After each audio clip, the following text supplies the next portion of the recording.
just do this. And this is kind of my way of forgetting my surroundings and kind of distracting myself and focusing on a central point so that I can kind of pick up on subtle impressions that come through. There's a video going around claiming Tyler Henry has finally opened up about the most evil person he's ever read for.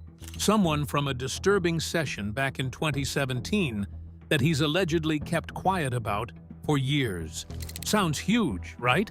But before we get carried away, let's actually look at what's been confirmed, what's pure speculation, and what we genuinely don't know, because the real story here might be more interesting than the headline.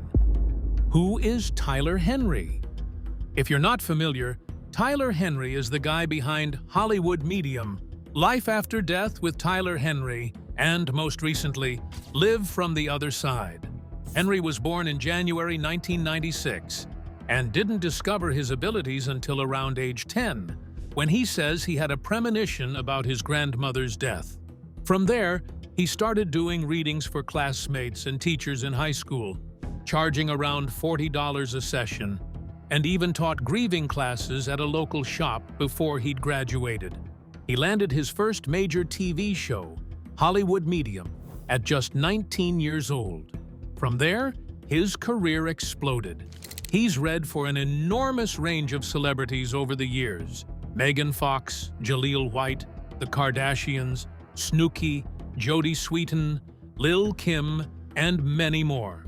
His Netflix shows have kept him in the spotlight well into the 2020s, and by 2024, he reportedly had roughly 700,000 people on a waiting list for a reading. He's also been candid about how isolating his gift was growing up. He's described feeling socially cut off from peers in middle and high school because of how different he was, and he's talked about coming from a conservative Christian community where some people viewed his abilities as a gift and others viewed them as something far more sinister. So this is someone with a long, well-documented public career and a fairly open history of talking about the harder parts of his life.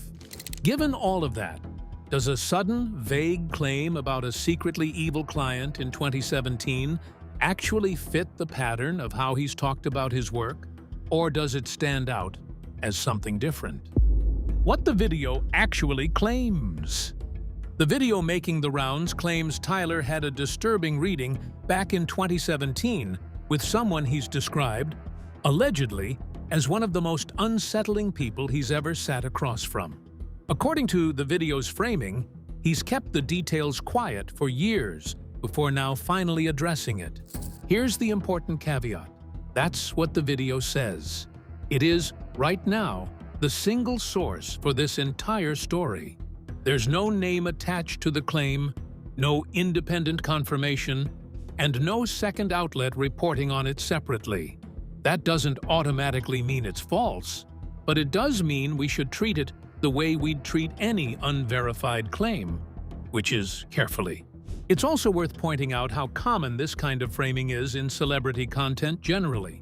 A dramatic title gets attached to a single clip or a vague comment, and from there it gets repeated across other channels until it starts to feel like established fact, even though the underlying source never actually changed.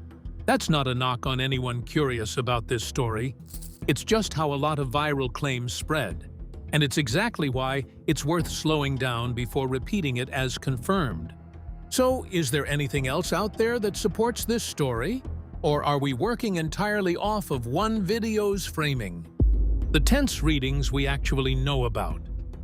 Here's where it gets interesting, because Tyler genuinely has talked about uncomfortable sessions before, just not in the dramatic most evil person framing.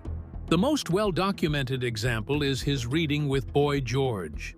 The Culture Club frontman went in openly skeptical, reportedly convinced by his manager Paul Kemsley to even show up in the first place. Things got tense enough that Kemsley, who'd been watching from another room, came out to encourage his client to be more open to the process. Boy George eventually softened by the end of the session, telling cameras afterward that he thought Tyler had a real gift and that he'd be open to seeing him again. So that's a real sourced example of friction during a session, But it ends with the guest coming around, not with anyone being labeled evil or unsettling. There's also the well-known case of his 2016 reading with Matt Lauer on Today. Henry gave Lauer a deeply personal reading touching on his late father and his maternal grandfather. The timing aged badly. The following year, Lauer was fired from the network after an anonymous employee filed a misconduct complaint against him, which opened the door to further allegations. That's not Tyler describing someone as evil during the session itself. It's more that the reading looked very different in hindsight, once unrelated allegations against Lauer became public, and fans flooded the comments pointing out that he hadn't seen it coming. So we do have real, sourced examples of awkward or tense readings, and even one where a reading aged poorly once unrelated information came out later. The question is whether any of them are actually connected to this 2017 most evil person claim, or whether that's a completely separate, unverified story being layered on top of a career that already has plenty of real drama in it. The readings that made him famous. It's worth zooming out here because most of what's actually documented about Tyler's career is the opposite of unsettling. It's emotional, and often described by his clients as comforting. Snooki has been one of his most enthusiastic repeat clients. During her first reading, Henry passed along messages she said came from her late uncle, which left her in tears. She was impressed enough to bring him back for a reading with her entire extended family, a session so emotionally heavy that Henry himself reportedly broke down before it even started, describing a feeling of empathetic sadness he said wasn't his own. Jodie Sweetin, who has spoken openly about her history with addiction, had a reading where Henry relayed a message from her late grandmother expressing pride in her recovery. Sweetin later said it hit her in a deeply emotional spot, given how much her grandmother had supported her through difficult years. Then there's Ricky Lake, whose reading became one of the more talked-about moments in recent memory.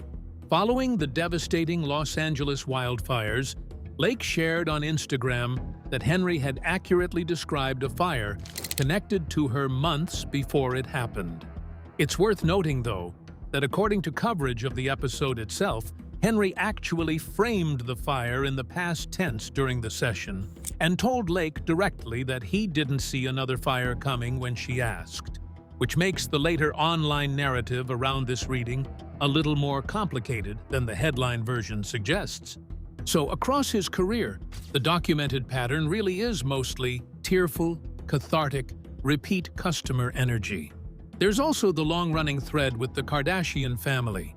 Henry first read for Khloe, Kim, and Kourtney on an episode of their E! Reality show, connecting them with their late father, Robert Kardashian. That session went well enough that Kris Jenner and Kylie Jenner later appeared on his own show, and Khloe became a repeat client. In a later session with her, Henry warned about distance coming into a relationship, which fans connected after the fact to her breakup with Tristan Thompson. It's worth noting that's exactly the kind of vague but emotionally resonant prediction critics point to as a hallmark of cold reading. It's specific enough to feel meaningful in hindsight, but general enough to apply to a lot of relationships. Which raises the question again, if his typical client relationship looks like this, what would it actually take for one specific reading to stand out as uniquely dark?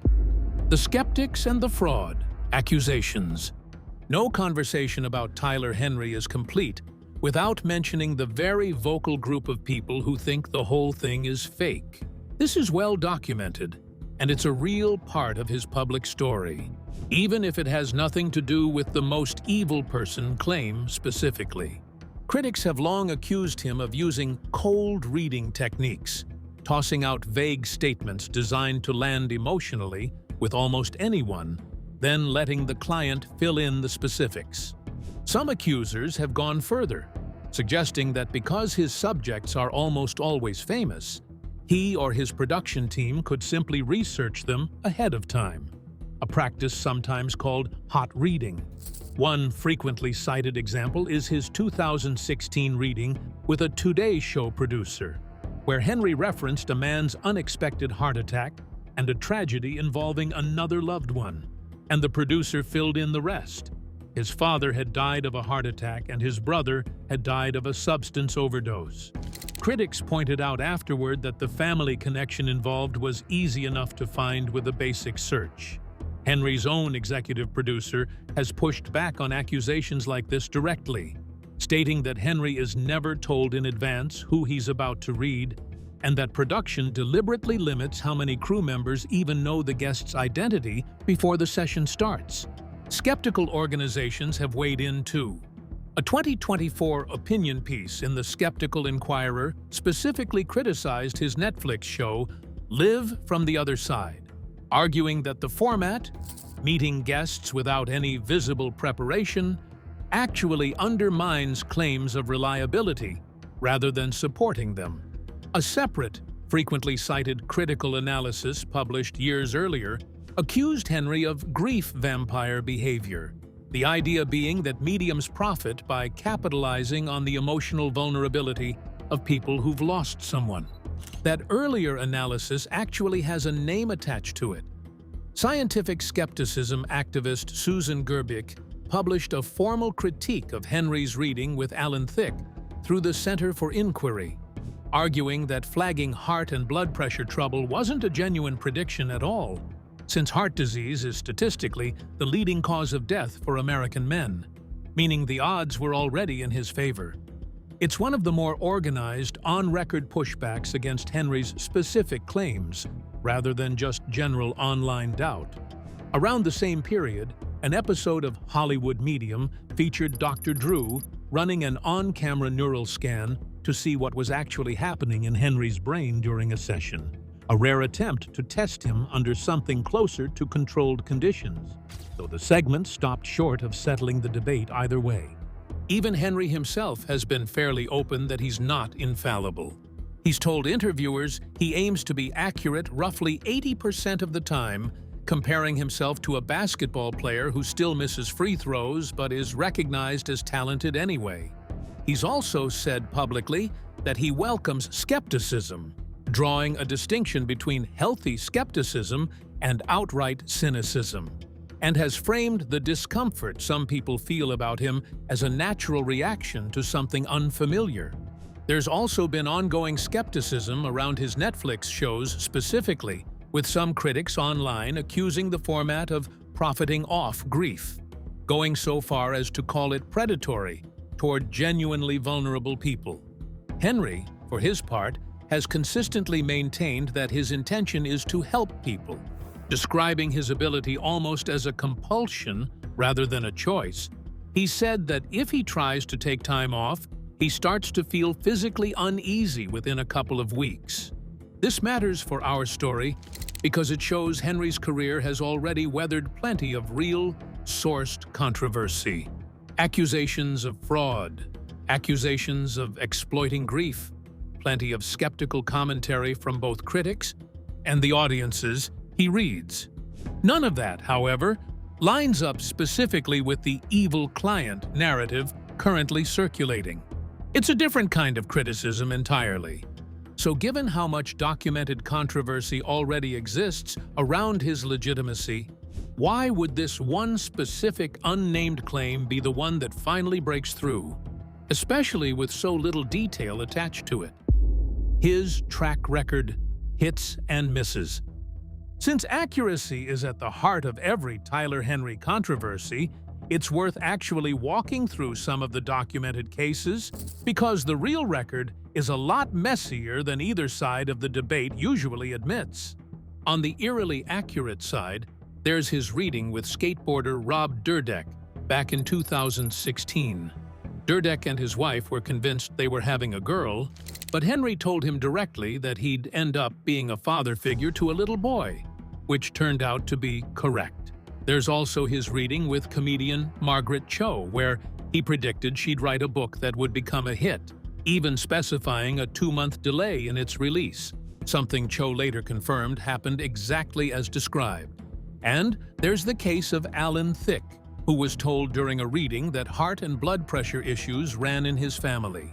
Thicke died of an aortic dissection months later, which fans pointed to as proof of Henry's gift, though skeptics countered that heart disease is statistically the leading cause of death for American men, making it a fairly safe guess rather than a specific prediction. There's a similar dynamic in his episode with stunt performer Steve-O, who's described in the show's own framing as going in an outright skeptic and coming out convinced by the end of the session. It's a compelling TV moment, but worth flagging the same way as the Boy George episode. It's a documented on-camera reaction, not independently verified proof of accuracy, since we're relying on the show's own framing of how the segment played out.